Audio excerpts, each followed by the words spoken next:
Take an average person from the early 1800s and put him into a time machine. Now imagine that your goal is to maximize this person's dazzlement by sending him to an era utterly alien to his own, but you have only two choices. You can either send him 200 years into the future or 2,000 years into the past.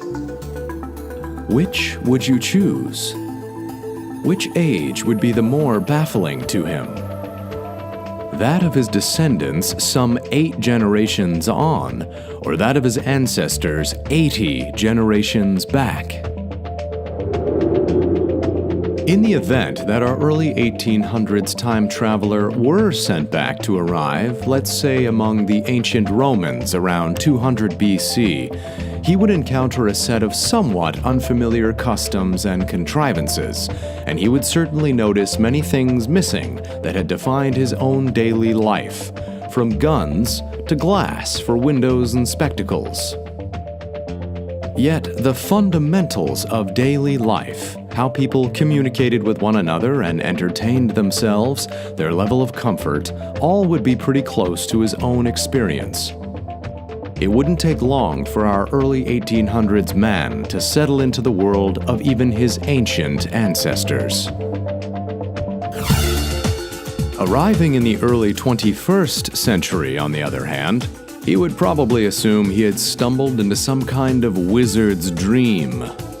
Just a single smartphone would be so mysterious, so contradictory to his sense of what was even possible, that he might appear hopelessly incapable of rational comprehension.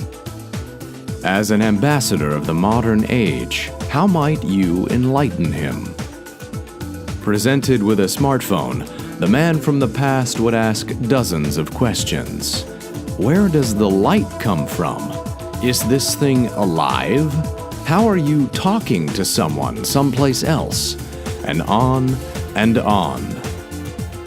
Listening to his questions, you might realize that they all seem to point toward the same underlying concept, a principal technology from which the phone and most other modern technologies derive.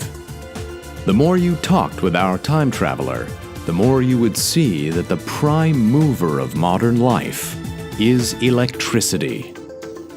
Most of what would make our world so bizarre to this man, after all, is energized by electricity. Everything from the smartphone to food refrigeration. Electricity would represent the real alchemy of his wizard's dream.